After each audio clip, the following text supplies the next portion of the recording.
Hello friends, स्वागत है आप सभी का हमारे चैनल स्टडी टैब पर। फ्रेंड्स, हिंदी की टॉपिक वाइज एमसीक्यू सीरीज़ में आज हम करेंगे यहाँ पर फोर्थ क्लास को। इसमें यहाँ पर दोस्तों क्या है, देखो ये क्लास है इंपॉर्टेंट क्योंकि इसमें हम क्या करने वाले हैं, यहाँ पर पत्रकारिता के ऊपर पूरे जितने भी थ्योरी के क्वेश्चंस बन सकते हैं और लास्ट में ले रखे हैं एमसीक्यूज एकदम अलग बुक से यहाँ पर डेटा कलेक्ट करके लाए हूँ दोस्तों आप सभी के लिए। बिल्कुल बने रहना इस वीडियो में एंड तक। वीडियो थोड़ा लॉन्ग हुआ क्योंकि इसी में दोस्तों स्टैटिक जीके का भी जो पोर्शन है, जो यहाँ पर आपसे डायरेक्टली क्वेश्चंस बनते हैं, वो सारे ही क्वेश्चंस लगभग मान के चलना आपको यहाँ पर कवर मिलेंगे। तो चलिए वीडियो करते हैं स्टार्ट। 2 मार्क्स के क्वेश्चन इस टॉपिक से यहाँ पर जरूर बनते हैं, बाकी स्टैटिक जीके में 1 से 2 बन गए तो आपके लिए प्लस पॉइंट हो जाएगा। चलिए करते हैं स्टार्ट। देख लीजिए, सबसे पहले क्या है दोस्तों, यहाँ पर थोड़ी सी कुछ डेफिनेशन है जो डायरेक्ट 1 मार्क्स में पूछते हैं। देखो, अति प्रमुख बातों को अति संक्षेप में लिखा जाना सारांश कहलाता है। डायरेक्टली पूछ लेंगे सारांश क्या है, तो ये क्या है इसकी डेफिनेशन। और संक्षेपण में सभी मूल भाव क्रमबद्ध रूप में लिखा जाता है। तो दोनों में डिफरेंस देख लीजिए आप। संक्षेपण की बात आएगी, बताओ क्या है, तो इसमें क्या है, आप सभी मूल भाव क्रमबद्ध रूप में लिखा जाना क्या कहलाएगा, संक्षेपण। चलते हैं आगे। नौकरी के लिए प्रस्तुत किया जाने वाले पत्रों को आवेदन पत्र कहते हैं। डायरेक्टली पूछ सकते हैं आपसे आवेदन पत्र क्या होता है, तो क्या है ये देख लीजिए आप। नौकरी के लिए प्रस्तुत किया जाने वाला पत्र। चलते हैं आगे। किसी कार्यालय में लंबित किसी मामले में किसी प्रकार की कार्यवाही हेतु स्मरण दिलाने के लिए अनुस्मारक पत्र का प्रयोग होता है। वेरी वेरी इंपॉर्टेंट, बिल्कुल याद करते हुए चलना सभी चीज़ों को। चलते हैं आगे। अब बात आई है प्रतिवेदन। अब ये होता क्या है दोस्तों, किसी घटना कार्य आदि के संबंध में छानबीन पूछताछ करने के बाद तैयार किया गया विवरण जिसे किसी अधिकारी के सम्मुख प्रस्तुत किया गया हो, उसे क्या बोलेंगे यहाँ पर हम, प्रतिवेदन। अब चलिए करते हैं स्टार्ट अपने इस टॉपिक को। देखो, फर्स्ट आएगा आपका अनौपचारिक पत्र। अब देख लेते हैं इसमें कैसे विवरण किया जाता है। अब इससे पहले दोस्तों एक यहाँ पर इंपॉर्टेंट पॉइंट जो इस वीडियो में नहीं आया है, मैं आपको अलग से बताते रहूँगा थोड़ी थोड़ी देर में, तो फिलहाल इसको लिख लो आप। डायरेक्टली पूछ लेते हैं तार को क्या बोला जाता है, तो इसको क्या बोलते हैं यहाँ पर, द्रुतगामी पत्र। इंपॉर्टेंट है, बिल्कुल पूछा जा सकता है आपसे। पूछ लेंगे डायरेक्टली, बताइए कि द्रुतगामी पत्र किसे बोला जाता है, तो ये बोलते हैं हम तार को। इस फैक्ट को कर लो नोट। अब आइए देख लेते हैं अनौपचारिक पत्र। तो देख लीजिए आप, अनौपचारिक पत्राचार उनके साथ किया जाता है जिसके साथ हमारा व्यक्तिगत संबंध होता है। यानी डायरेक्टली आप मान सकते हो व्यक्तिगत संबंध में आ जाएंगे आपके मित्र, जो भी यहाँ पर आपके परिवार वाले हैं, ये सबको क्या लिखोगे आप यहाँ पर, अनौपचारिक पत्र। क्वेश्चन कैसे बनेगा, डायरेक्टली पूछ लेंगे अपने मित्रों को लिखा जाने वाला पत्र किस प्रकार का है। 4 ऑप्शन दे देंगे आपको, औपचारिक, अनौपचारिक, इस टाइप से आंसर होगा अनौपचारिक। चलते हैं आगे। अनौपचारिक पत्र में व्यक्तिगत सुख दुख का विवरण होता है और अपने परिवार के लोगों, मित्रों व सगे संबंधों को लिखा जाता है। आई होप हो गया होगा क्लियर। अब देखो इसके कितने प्रमुख भाग हैं, 3 आंकड़ा नोट कर लेना, डायरेक्टली पूछ लेंगे अनौपचारिक पत्र के कितने भाग हैं, 3 हैं। एक है शीर्ष भाग, दूसरा है मध्य और लास्ट है आपका अधो भाग। ये तीनों भाग को भी याद कर लो, क्या पता ऐसे पूछ लें। फिलहाल इसको बिल्कुल इंपॉर्टेंट मार्क कर देता हूँ, ये 3 आप याद कर लो। अनौपचारिक पत्र के 3 प्रमुख भाग हैं। चलते हैं आगे। अनौपचारिक पत्र में बधाई, शोक व निमंत्रण पत्रों में अभिवादन का प्रयोग नहीं होता है, लेकिन अन्य पत्रों में प्रणाम, आशीर्वाद आदि शब्दों का प्रयोग करना चाहिए। ये सब इसी चीज के बारे में बातें। अब दूसरा टॉपिक है औपचारिक पत्र। इसके अंदर कैसे कैसे क्वेश्चन बनेंगे, देखो औपचारिक पत्राचार है क्या, उनके साथ किया जाता है जिनके साथ हमारा निजी संबंध नहीं होता है। अब निजी संबंध नहीं है यानी डायरेक्टली आप मान सकते हो व्यावसायिक पत्र टाइप का इसको बोल सकते हो। चलते हैं आगे। किसी छात्र द्वारा प्राचार्य को लिखा जाने वाला पत्र औपचारिक होता है, बिल्कुल सही है, ये भी डेफिनेशन, इसको भी याद कर लो। आवेदन पत्र, व्यावसायिक पत्र आदि औपचारिक पत्र होते हैं। देखो ये आ गया व्यावसायिक वर्ड, ये भी यहाँ पर क्या है, औपचारिक पत्र का प्रकार है। चलते हैं आगे। अवकाश के लिए आवेदन पत्र और किसी वस्तु की मांग के लिए लिखा जाने वाला पत्र एक प्रकार का व्यावसायिक पत्र होता है। ये आ गई है आपके व्यावसायिक पत्र की डेफिनेशन। तो डायरेक्टली पूछ सकते हैं आपसे व्यावसायिक पत्र किस प्रकार का है, तो ये क्या है, एक औपचारिक पत्र है। चलते हैं आगे।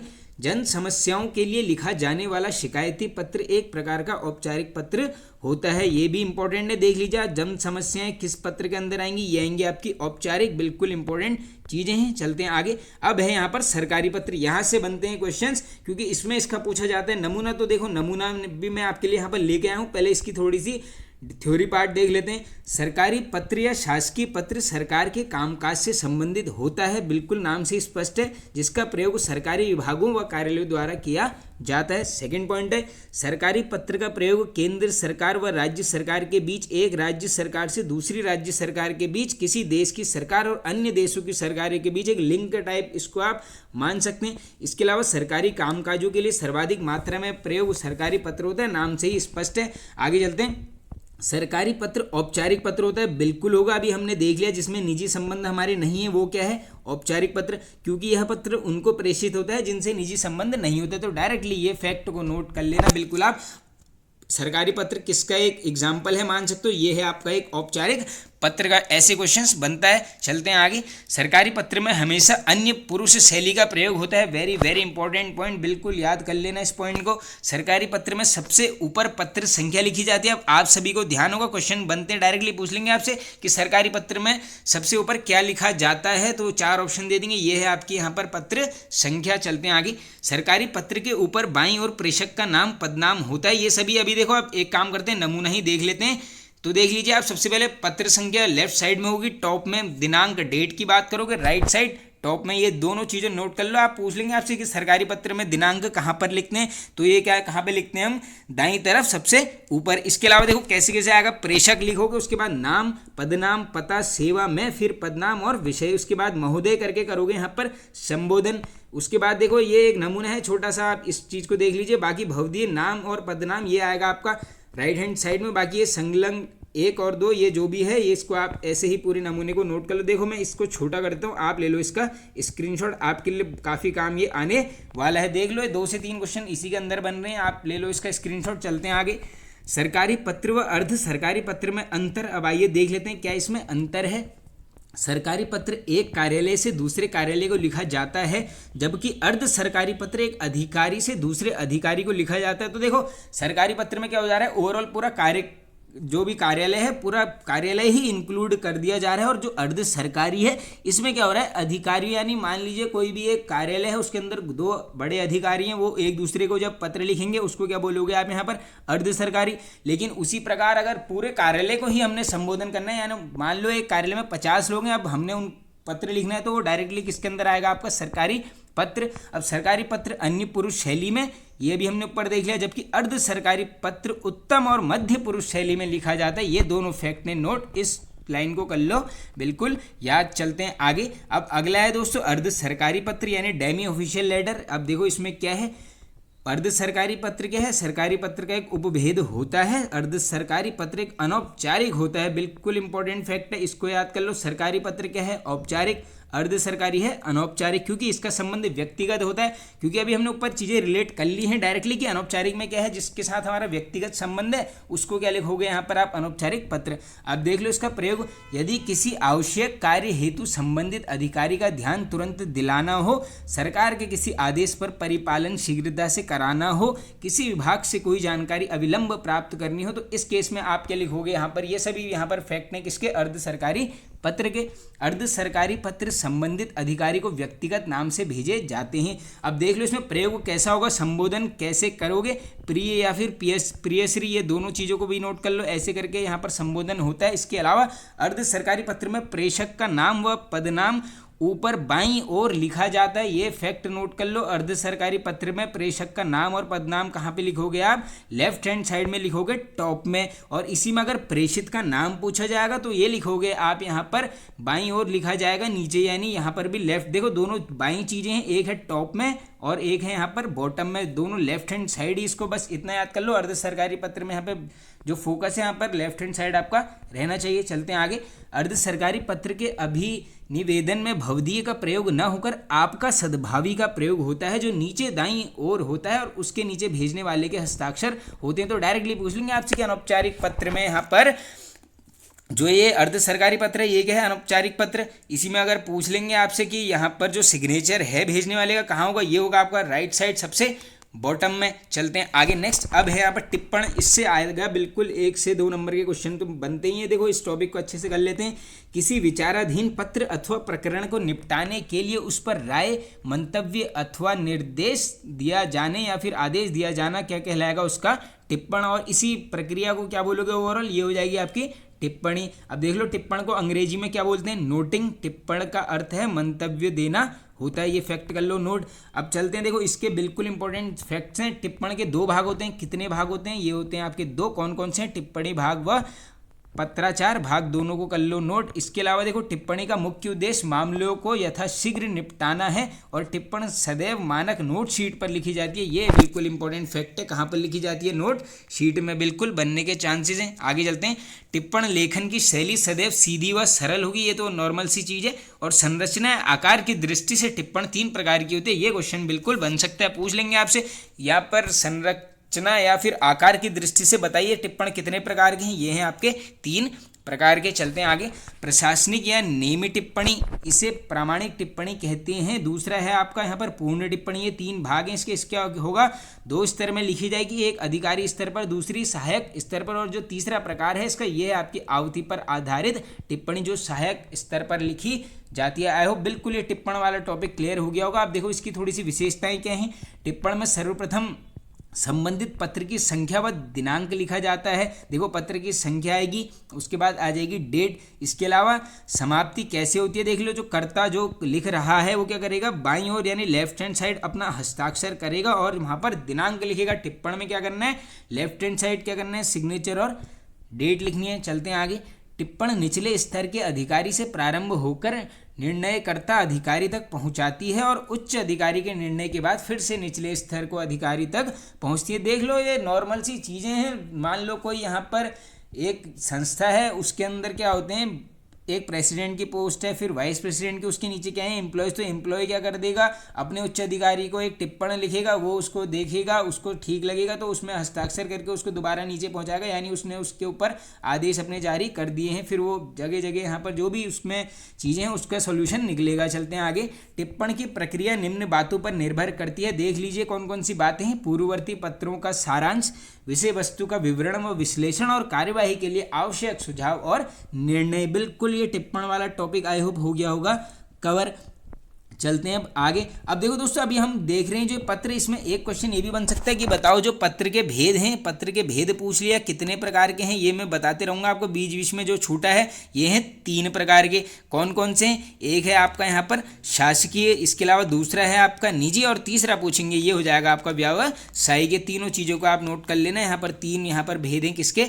पत्र के। चलते हैं आगे नेक्स्ट। अब है अगला टॉपिक विज्ञप्ति। देखो सरकारी अथवा गैर सरकारी विभाग अपने किसी निर्देश, घोषणा व आदेश आदि से संबंधित सूचनाओं को जनसाधारण तक पहुंचाने के लिए जो आदेश जारी करेगा उसे बोलेंगे यहाँ पर विज्ञप्ति।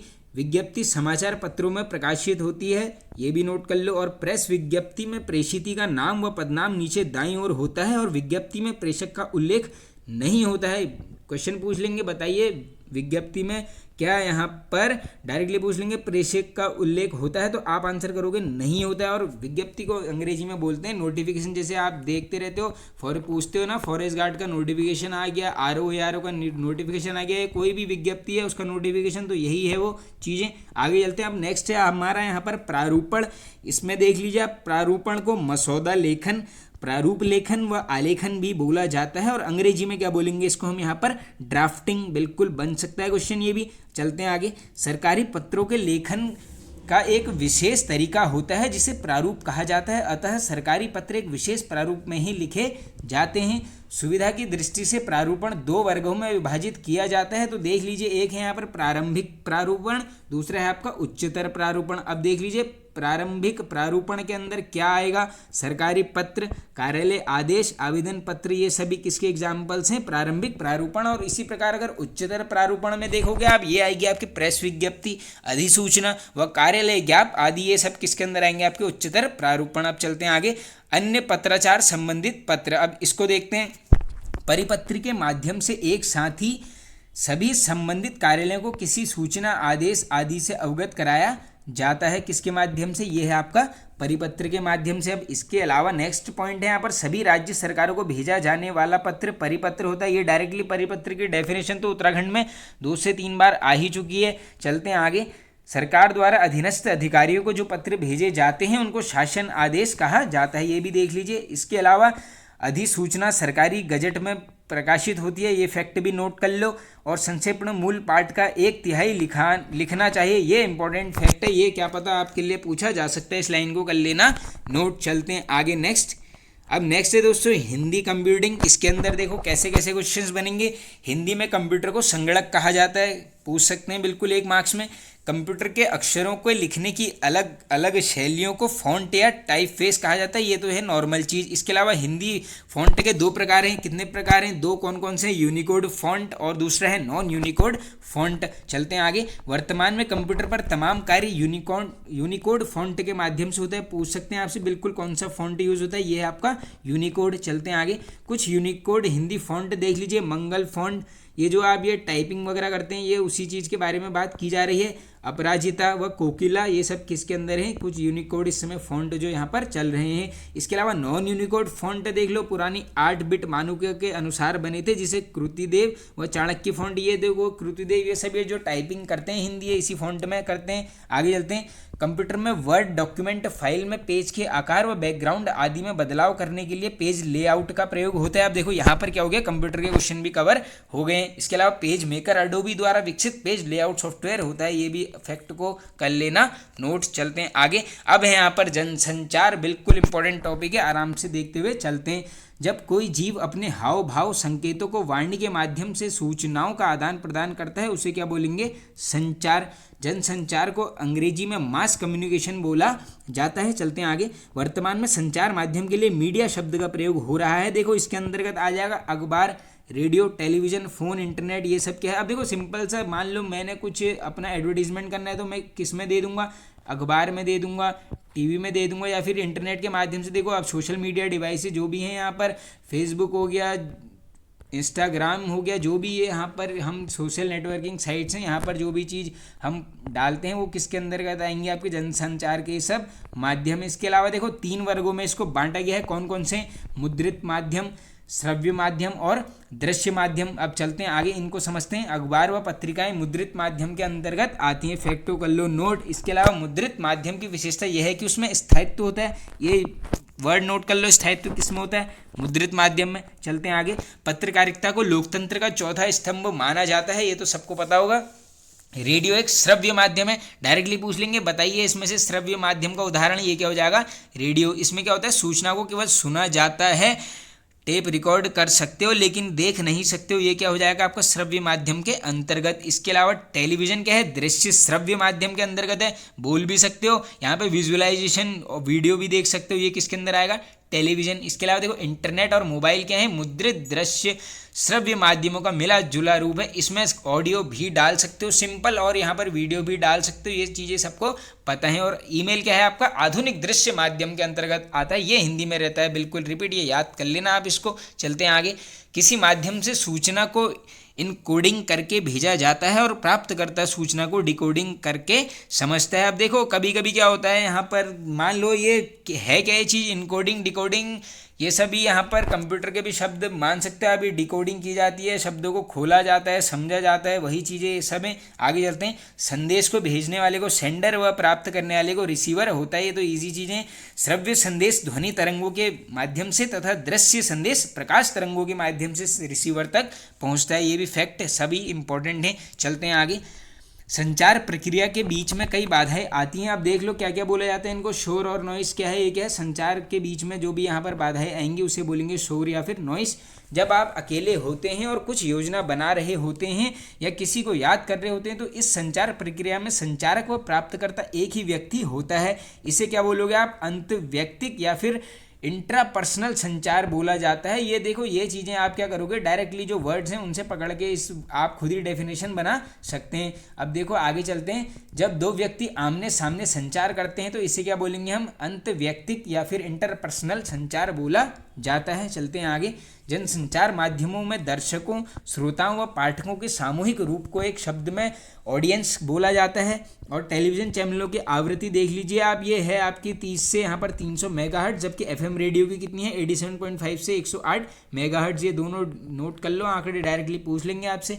संचार शब्द की उत्पत्ति चर शब्द से हुई है, वेरी वेरी इंपॉर्टेंट, इसको याद कर लो। इसका अर्थ क्या है? एक स्थान से दूसरे स्थान तक पहुँचना। हिंदी में पूछ लेंगे, चर शब्द का अर्थ बताइए क्या है? एक स्थान से दूसरे स्थान तक पहुँचने को बोलते हैं। चलते हैं आगे। संचार के तत्व देख लीजिए आप।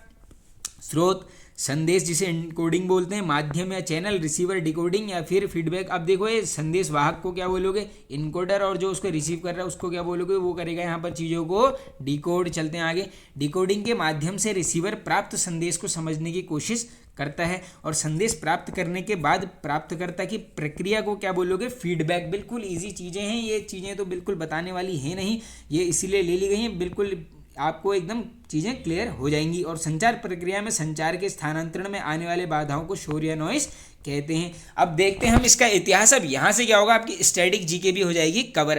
पहला क्वेश्चन है, रेडियो के आविष्कारक कौन है, यहाँ पर जी मार्कोनी, कब, 1895। दो क्वेश्चन यहाँ पर कवर हो गए। इसके अलावा भारत में रेडियो सेवा का प्रारंभ पूछेंगे, पूरी डेट याद करो, 23 जुलाई 1927। इसके अलावा आगे चलते हैं, 1936 ईस्वी में ऑल इंडिया रेडियो की स्थापना हुई, जिसका नाम 1957 ईस्वी को आकाशवाणी रखा गया। अब ये क्वेश्चन हजारों बार कर दिया, ये बता देना किसके परामर्श पर ये रखा गया है, ये काफ़ी बार पूछा जाता है, उत्तराखंड की ही काफ़ी इंपॉर्टेंट पर्सनैलिटी हैं। चलते हैं आगे, 1993 से एफएम रेडियो की शुरुआत हुई, डायरेक्टली पूछ लेंगे एफएम रेडियो की शुरुआत, डेट याद कर लो 1993। चलते हैं आगे, भारत में टेलीविज़न की शुरुआत देख लीजिए कब हुई है, 1959 तथा 1965 से विधिवत टीवी सेवा का प्रारंभ हुआ, और 1976 में आकाशवाणी से अलग होकर दूरदर्शन नाम दिया गया। वेरी वेरी इंपॉर्टेंट क्वेश्चन पूछ लेंगे आपसे यहाँ पर, आकाशवाणी से अलग होकर दूरदर्शन नाम कब पड़ा, 1976। चलते हैं आगे, सिनेमा का आविष्कार का श्रेय थॉमस अल्वा एडिसन को जाता है दोस्तों। अब ये देखो, थॉमस अल्वा एडिसन ने यहाँ पर बल्ब की भी करी है खोज, ये सिनेमा के भी यही बताए जा रहे हैं। चलते हैं आगे, भारत में इंटरनेट की शुरुआत कब हुई पूछेंगे, आंसर करोगे 15 अगस्त 1995, पूरी डेट इसमें याद कर लेना। चलते हैं आगे, Facebook, WhatsApp, YouTube, Instagram, Snapchat आदि सभी सोशल मीडिया वेबसाइट्स हैं, और फेसबुक की स्थापना डायरेक्टली नोट कर लो 4 फरवरी 2004, संस्थापक मार्क जुकरबर्ग। ये सब आपकी स्टैटिक जीके हो रही है कवर। और यूट्यूब की पूछेंगे एक साल आगे, 14 फरवरी 2005, और संस्थापक सबको पता होगा, चार्ल्स हर्ले, स्टीव चैन और जावेद करीम थे, तीनों नाम याद कर लेना, कोई भी बन सकता है। चलते हैं आगे, व्हाट्सएप की शुरुआत पूछेंगे, आंसर करोगे 3 मई 2009, और मालिक कौन है, फेसबुक। हाँ, आप सभी को बताइए होगा, ये यहाँ पर इसको इंटरलिंक कर दिया गया है फेसबुक और व्हाट्सएप को। चलते हैं आगे, इंस्टाग्राम की शुरुआत पूछेंगे, आंसर करोगे 6 अक्टूबर 2010। चलते हैं आगे, 1997 में आकाशवाणी व दूरदर्शन को स्वायत्त संस्था प्रसार भारती के अधीन कर दिया गया। वेरी वेरी इंपॉर्टेंट क्वेश्चन, देख लीजिए कब किया है अधीन, 1997। चलते हैं आगे, भारत में टेलीविज़न की शुरुआत 15 सितंबर 1959 के साथ दूरदर्शन के विकास से हुई। बीबीसी ने 1936 तक टेलीविज़न सेवा शुरू कर दी थी। सब कर लेना फैक्ट नोट, कुछ भी देखो, स्टैटिक जीके भी बिल्कुल कवर हो रही है, और हिंदी भी। चलते हैं आगे, 1976 तक दूरदर्शन आकाशवाणी का हिस्सा था, और 1 अप्रैल 1976 को अलग करके दूरदर्शन नाम दिया गया। डायरेक्टली पूछ लेंगे दूरदर्शन नाम कब पड़ा, पूरी डेट याद करनी पड़ेगी, 1 अप्रैल 1976। आज तक समाचार चैनल की शुरुआत 2002 में की गई। ये तो बिल्कुल मुझे निरर्थक पॉइंट लग रहा है यहाँ पर, हो सकता है पूछ भी सकते हैं, वैसे कर लो याद। चलते हैं आगे, 1894 ईस्वी में फ्रांस में बनी विश्व की पहली film the arrival of train थी। क्या पता पूछ सकते हैं विश्व की पहली बनी फिल्म कौन सी थी, ये थी आपकी द अराइवल ऑफ ट्रेन, कब, 1894। अब नेक्स्ट टॉपिक है हमारा पत्रकारिता या फिर जर्नलिज्म। इसके अंदर देखिए कैसे कैसे क्वेश्चंस बनते हैं, ये है बिल्कुल इंपॉर्टेंट। इसका यहाँ से मान के चलना, 1 नंबर का क्वेश्चन आपसे काफ़ी बार पूछा जाता है। तो वह बड़ी खबर जो कम से कम शब्दों में दर्शकों तक तत्काल महज सूचना रूप में दी जाती है, उसे क्या बोलोगे आप, फ्लैश न्यूज़ या फिर ब्रेकिंग न्यूज़। ये कर लो आप, पॉइंट को याद। डेफिनेशन है, वह न्यूज़ जो अत्यंत महत्वपूर्ण होती है तथा तुरंत प्राप्त होती है, उसे क्या बोलोगे आप यहाँ पर, ब्रेकिंग न्यूज़। चलते हैं आगे, जो एंकर समाचार के चित्र नहीं आने तक दर्शकों को रिपोर्टर से मिली जानकारी के आधार पर घटना से संबंधित सूचना देता है, उससे क्या बोलोगे आप यहाँ पर, ड्राई एंकर। ये डायरेक्टली क्या हो गई आपके लिए, ड्राई एंकर की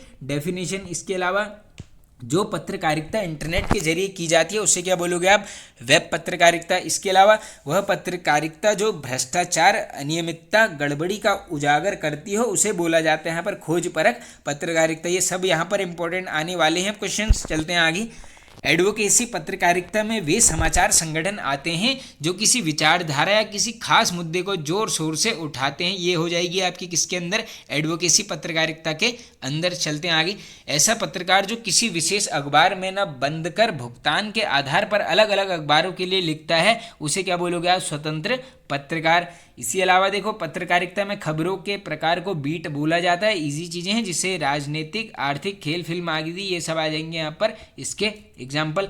फोन इन वे समाचार पत्र जिसे घटनास्थल पर मौजूद रिपोर्टर फोन पर बातें करके एंकर दर्शकों तक पहुंचाता है। जैसे आप देखते हो कोई भी, अभी जैसे वो अतीक अहमद वाला इनकाउंटर हुआ था तो उसमें वो पत्रकार क्या था, वहाँ पर फ़ोन पे यहाँ पर चीज़ें बता रहा था, उस प्रकार से चीज़ें दिखाई जा रही थी। ये क्या हो जाएगा आपका फ़ोन इन वे के अंतर्गत ये चीज़ें आ जाएंगी। चलते हैं आगे। उल्टा पिरामिड शैली समाचार लेखन की बहुत बहुप्रचलित शैली है। Very very important. कौन सी शैली है? उल्टा पिरामिड शैली, जिसमें क्या होता है महत्वपूर्ण तथ्य को सबसे पहले लिखा जाता है। ये शैली क्या है आपकी? उल्टा पिरामिड शैली। चलते हैं आगे। एंकर बाइट, आप देखो है क्या ये एंकर बाइट? किसी रिपोर्टर द्वारा घटना से जुड़े हुए व्यक्तियों की बाइट के साथ साथ घटना की सूचना व दृश्य को दिखाता है, उसे बोलेंगे यहाँ पर डायरेक्टली एंकर बाइट। चलते हैं आगे। किसी खबर को संपूर्णता के साथ पेश करने का एक जरिया को एंकर पैकेज कहते हैं। इसमें घटना के दृश्य, इससे जुड़े लोगों की बाइट, ग्राफिक जो भी हैं यहाँ पर चीज़ें किसके अंदर आ जाएंगी आपकी यहाँ पर एंकर पैकेज के अंदर। चलते हैं आगे नेक्स्ट क्वेश्चन की तरफ। अब इसके अंदर देख लो और भी फैक्ट ने। कुछ दृश्यों के आधार पर लिखी जाने वाली सूचना है जिसे एंकर द्वारा पढ़ा जाता है, उसे क्या बोलोगे आप? Anchor visual. ये विजुअल का मतलब ही है देखना चीज़ों को। चलते हैं आगे। वह पत्रकारिता जो सरकार के कामकाज पर निगाह रखती है उसे वॉचडॉग पत्रकारिता कहते हैं। बिल्कुल इंपॉर्टेंट है, पूछ लेंगे वॉचडॉग पत्रकारिता क्या है। ये क्या है? सरकार के कामकाज पर नजर रखना क्या है? वॉचडॉग पत्रकारिता। चलते हैं आगे। सनसनीखेज खबरों को पीत पत्रकारिता कहते हैं। इंपॉर्टेंट क्वेश्चन है, नोट कर लो। और यह प्रायः चरित्रहीनता से संबंधित होती है, जिसमें झूठी अफवाहें, आरोप प्रत्यारोप आदि से संबंधित सनसनीखेज खबरों का प्रसारण होता है। टेलीविज़न चैनल अपनी टीआरपी बढ़ाने के लिए इस प्रकार की खबर चलाता है। आप देखते होंगे काफ़ी बार अपनी टीआरपी के लिए कुछ भी चीज़ें यहाँ पर दिखाई जाती हैं, ये सब आएगी आपकी पीत पत्रकारिता के अंदर। चलते हैं आगे। अब देख लीजिए टीआरपी की फुल फॉर्म क्या है? टेलीविज़न रेटिंग पॉइंट बन सकती है भी। आगे चलते हैं। पेज 3 पत्रकारिता में फैश अमीरों की पार्टियां व सेलिब्रिटी के निजी जीवन के बारे में बताया जाता है। आमतौर में अखबार के पेज 3 में प्रकाशित होते रहती हैं। आगे चलते हैं नेक्स्ट पॉइंट। समाचार लेखन का कार्य संवाददाता करते हैं। फीचर का उद्देश्य समाचार पत्र पाठक को शिक्षित करने के साथ साथ मनोरंजन करना भी होता है। चलते हैं आगे। समाचार माध्यमों में किसी प्रकार के प्रकाशित होने की समय सीमा को डेडलाइन, बिल्कुल इजी चीज़ें। समाचार माध्यमों में डेस्क का आशय संपादन से होता है, ये फैक्ट नोट कर लो, इंपॉर्टेंट है। चलते हैं आगे। किसी मुद्दे पर लिखाए जा रहे लेखक जिसके कारण वह मुद्दा चर्चा का विषय बन चुका है उसे न्यूज़ पैक बोला जाता है। ये डायरेक्टली आपसे पूछ लेंगे न्यूज़ पैक क्या है, ये है इसकी डेफिनेशन। जैसे उत्तराखंड बोर्ड का रिजल्ट आदि ये है इसका एग्जाम्पल। चलते हैं आगे। येलो जर्नलिज्म समाचार पत्रों में पाठकों को लुभाने के लिए झूठी अफवाहों, प्रेम संबंधों व फिल्मी गपशप को प्रचार की तरह प्रकाशित करना होता है। देख लीजिए येलो जर्नलिज्म की क्या है डेफिनेशन। चलते हैं आगे। किसी पत्रकार द्वारा गैर कानूनी कार्यों को छुपे कैमरों की मदद से अपने चैनल में दिखाना क्या बोलेंगे? Sting operation. जैसे भी आप सभी ने देखा होगा लॉरेंस बिश्नोई का स्टिंग ऑपरेशन किया जाता है यहाँ पर एबीपी न्यूज़ के पत्रकार के द्वारा, वो क्या आएगा आपका? स्टिंग ऑपरेशन के अंतर्गत। चलते हैं आगे। समाचार पत्र एवं उनका संसार, अब इसको देखते हैं। चलिए कर लेते हैं स्टार्ट। भारत का पहला छापाखाना 1755 में कलकत्ता में स्थापित हुआ और 1780 ईस्वी में जेम्स ऑगस्टस हिक्की ने अंग्रेजी भाषा में बंगाल गजेट समाचार पत्र का संपादन किया। देखो बिल्कुल स्टैटिक जीके भी कवर होते हुए चलेगी, नोट करते हुए चलना। एक यहाँ पर पॉइंट आपको बार बार इसलिए बोलता हूँ मैं, नोटबुक लेकर ही बैठना। देखो हिंदी की है 4th क्लास, बिल्कुल एक हिंदी की अलग नोटबुक ले लो। जिसने वीडियोस नहीं देखी हैं इसके भी डिस्क्रिप्शन में मिल जाएंगी। बाकी सामान्य हिंदी वाली प्लेलिस्ट में आप चले जाना, आपको वीडियोस मिल जाएंगी। वीडियोस देखिए, अपना यहाँ पर नोट्स बनाइए। देखो दोस्तों मौका काफ़ी अच्छा है, एग्जाम्स हैं अभी, आप सभी को पता है 24 में इलेक्शन है तो एग्जाम्स काफ़ी मात्रा में होने वाले हैं, तो बिल्कुल लगे रहिए, एक न एक एग्जाम में आपका सिलेक्शन हो जाएगा। बस ये है कि आप मान के चलना कि 5 से 6 घंटा एक दिन में कम से कम अपने आप को देना पड़ेगा। देखिए दोस्तों बिल्कुल बिलीव के साथ चलना है, बिलीव कीजिए, बिल्कुल आपके लिए कंटेंट में लेके आ रहा हूँ। हिंदी को ऐसे ही टॉपिक वाइज कवर करेंगे। उत्तराखंड हमने ऑलरेडी टॉपिक वाइज कवर कर लिया है। टॉपिक वाइज एमसीक्यू उत्तराखंड वाली प्लेलिस्ट में जाना, 2 वीडियोस डेली देखते रहो। बिल्कुल 4 ऑप्शंस के माध्यम से यानी एमसीक्यूज के माध्यम से सभी टॉपिक किए गए हैं कवर। इसके अलावा देखो यहाँ पर हिस्ट्री को कर रहे हैं 1 लाइनर के फॉर्मेट में कवर, बिल्कुल सभी पॉइंट्स के साथ। आज उसी का एक पार्ट मैं दिन में अपलोड कर दूंगा, आप बिल्कुल चीज़ों को देखते रहना दोस्तों। सारी यहाँ पर सीरीज़ें चलाई गई। चलते हैं आगे। 1818 में पहला बंगाली भाषा अखबार दिग्दर्शन, देख लो नाम क्या है पहला बंगाली भाषा अखबार का, दिग्दर्शन कब आया है? 1818 में। और 30 मई 1826 में हिंदी का प्रथम समाचार पत्र उद्दंत मार्तंड कलकत्ता से निकाला गया, जिसके संपादक जुगल किशोर। 4 क्वेश्चन बनने, कब निकला पूरी डेट याद करना है, क्योंकि पहला है तो पूरी डेट बनेगी 30 मई 1826, ये पत्रकारिता दिवस भी डायरेक्टली पूछ लेंगे। इसके अलावा देखो हिंदी का प्रथम समाचार पत्र है, नाम है उदंत मार्तंड, कहाँ से निकला, कलकत्ता से, किसने निकाला, जुगल किशोर जी ने। चलते हैं आगे। हिंदी का प्रथम दैनिक समाचार पत्र, दैनिक देखो अब अलग अलग क्वेश्चन है, अगर ओवरऑल पूछेंगे आंसर करोगे आप उदंत मार्तंड, और दैनिक पूछेंगे इसका नाम है यहाँ पर सुधा वर्षण, प्रकाशन वर्ष 1854, कहाँ से, ये भी हुआ है आपका कलकत्ता में। चलते हैं आगे। समाचार पत्र का प्रधान संपादक होता है, बिल्कुल इजी चीज़ है। और अखबार का केंद्र मुख्य बिंदु क्या हो जाएगा, डेस्क बोला जाता है, जिस पर प्रथम पृष्ठ प्रस्तुत करने की जिम्मेदारी होती है, और इस डेस्क का प्रमुख क्या होगा, उप संपादक। चलते हैं आगे। संपादक खबर की स्पष्टता के लिए वह प्रत्येक खबर में 6 प्रश्नों का उत्तर देने की कोशिश करता है, जिसे अखबार की दुनिया में 6 ककार कहते हैं। डायरेक्टली पूछ लेंगे आपसे 6 ककार क्या है, तो ये देख लीजिए, ऊपर डेफिनेशन इसकी दी है, प्रकार देख लीजिए, क्या, कब, कहाँ, क्यों, यानी क्वेश्चंस आप डायरेक्टली बोल सकते हैं। चलते हैं आगे। भारत में अंग्रेजी भाषा की समाचार agency United news of India, व पीटीआई जिसे बोलते हो दोस्तों आप, प्रेस ट्रस्ट ऑफ इंडिया, ये है। इसके अलावा हिंदी की 2 समाचार एजेंसियां, ये है यूनिवार्ता व भाषा हैं। चलते हैं आगे। समाचार पत्र जनसंचार का मुद्रित माध्यम है, जबकि रेडियो व टेलीविज़न जनसंचार के इलेक्ट्रॉनिक माध्यम है। देखो सिंपल सी बात है, घर में अगर अखबार आ रहा है, महीने भर क्या कर रहे हो, उसका आप पेमेंट कर रहे हो। इसके अलावा रेडियो टेलीविज़न ये सभी किसके अंदर आएंगे, आप इलेक्ट्रॉनिक माध्यमों के अंदर। चलते हैं आगे। रेडियो का आविष्कारक देख लीजिए, ये हैं आपके मार्कोनी, और इंग्लैंड में पहला रेडियो कार्यक्रम, वेरी वेरी इंपॉर्टेंट, 23 फरवरी 1920 को प्रकाशित हुआ, और 1928 को बीबीसी या ब्रिटिश ब्रॉडकास्टिंग सर्विस की स्थापना की गई। चलते हैं आगे। टेलीविज़न दृश्य श्रव्य माध्यम है, टेलीविज़न का आविष्कार देख लीजिए कब हुआ है, 1925, ये किसने करा है, जे.एल. बेट पूरा नाम है यहाँ पर, जॉन लोगी बेट, बिल्कुल इंपॉर्टेंट चीज़ें हैं, याद कर लेना। लंदन में 1936 ईस्वी में नियमित टेलीविज़न का प्रसारण प्रारंभ हुआ। चलते हैं आगे। यूनेस्को की विशेष परियोजना के तहत 15 सितंबर 1959 ईस्वी में दिल्ली में पहले टेलीविज़न केंद्र की स्थापना हुई, वेरी वेरी इंपॉर्टेंट। पहले टेलीविज़न केंद्र की स्थापना कहाँ पर हुई है, दिल्ली में हुई है। कब हुई है, 15 सितंबर 1959। उद्घाटन देख लीजिए, राजेंद्र प्रसाद जी ने किया है, इनका नाम क्या रख दिया है, दूरदर्शन। ऊपर अभी हमने चीज़ें देख ली थी। चलते हैं आगे। 15 अगस्त 1965 से दूरदर्शन पर नियमित रूप से 2 घंटे प्रसारण प्रारंभ शुरू हुआ, बिल्कुल बन सकता है ये भी क्वेश्चन। आगे चलते हैं। शिक्षा संबंधित कार्यक्रम की शुरुआत इग्नू ने ज्ञान दर्शन प्रोग्राम से की। ईमेल पत्र भेजने का इलेक्ट्रॉनिक तरीका है, फुल फॉर्म यही है इसकी, इलेक्ट्रॉनिक मेल। चलते हैं आगे। फेड आउट, जब रेडियो में कोई ध्वनि धीरे धीरे समाप्त होती है या टेलीविज़न पर कोई भी दृश्य हटते हैं, उसको क्या बोलोगे आप, फेड आउट। चलते हैं इसी प्रकार। देखो फेड इन क्या है, जब रेडियो में कोई भी ध्वनि धीरे धीरे उभर कर आती है या टेलीविज़न पर कोई भी दृश्य धीरे धीरे पर्दे पर उभरता है, उसे बोलोगे आप फेड इन। चलते हैं आगे। प्रेस में खबर भेजने की अंतिम अवधि को डेडलाइन बोलते हैं। देखो प्रेस में खबर, या आप भी जैसे मान लो किसी दोस्त को पैसा दिया है, वैसे तो मिलना मुश्किल ही है, लेकिन फिर भी आप एक डेडलाइन दे रहे तो यार 10 तारीख तक दे देना, फिर वो 10 चलती है, अगले महीने, ये सब ऐसी मैं मजाक के लिए बोल रहा हूँ थोड़ा। चलते हैं आगे। किसी खबर के ऊपर लिखा जाने वाले संवाददाता के नाम को बाई लाइन कहते हैं। आगे चलते हैं। संवाददाताओं के समाचार संकलन क्षेत्र को बीट कहा जाता है, ये सबको पता होगा। चलते हैं आगे। आर के लक्ष्मण एक कार्टूनिस्ट कलाकार हैं, ये सबको पता ही होगा दोस्तों आर के लक्ष्मण जी के बारे में। आगे चलते हैं। खोजी पत्रकारिता का नया रूप टेलीविज़न में स्टिंग ऑपरेशन है, जब सच का पता लगाना होता है, ये भी फैक्ट बिल्कुल इंपॉर्टेंट है। लोकतंत्र में सरकार की कामकाज पर नज़र रखना और गड़बड़ी पर पर्दाफाश करना क्या कहलाया जाएगा, वॉचडॉग पत्रकारिता, ये शायद हमने ऊपर अभी देख लिया है। और देखो अगला ये आ गया है एडवोकेसी पत्रकारिता, ये भी मैंने अभी आपको बता दिया था। ये क्या है, जोर शोर से आवाज़ या कोई भी मुद्दा है उसको यहाँ पर बड़ा चढ़ा के आगे दिखाना है, उसको क्या बोलोगे आप, एडवोकेसी पत्रकारिता। चलते हैं आगे। समाचार लेखन की उल्टा पिरामिड शैली में 3 भागे देख लीजिए, अभी पता है हमें उल्टा पिरामिड शैली में चल रहे हैं 3 भागे क्या हैं, मुखड़ा या लीड, बॉडी, निष्कर्ष या समापन। ये पूछ लेंगे किस चीज़ की शैलियाँ हैं, ये हैं आपके उल्टा पिरामिड शैली। चलते हैं आगे।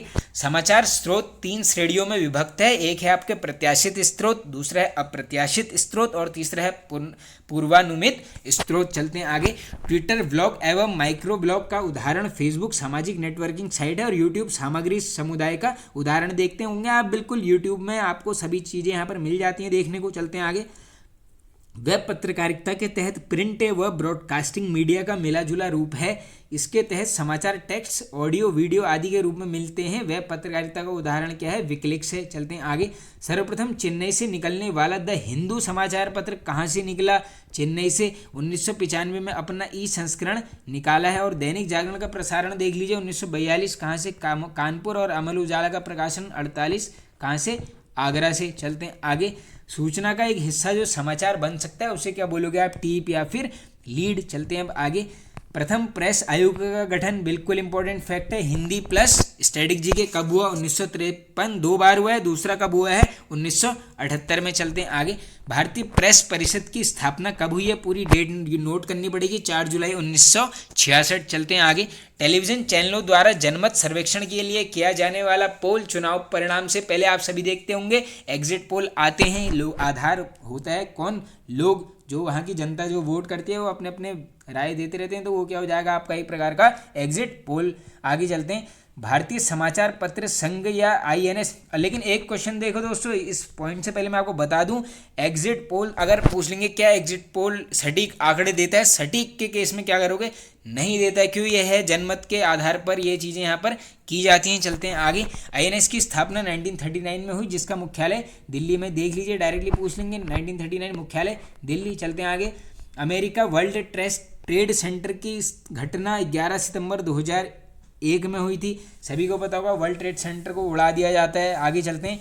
एडवर्टीजमेंट को हिंदी में विज्ञापन कहते हैं, जो एक प्रकार की सार्वजनिक सूचना होती है। आगे चलते हैं। अ गेट लाइन विज्ञापन की गहराई नापने का पैमाना होता है। डायरेक्टली पूछ लेंगे आपसे विज्ञापन की गहराई मापने का पैमाना, ये है आपका गेट लाइन। चलते हैं आगे। ASNE American society of news papers editors full form है, बन सकती है। चलते हैं आगे।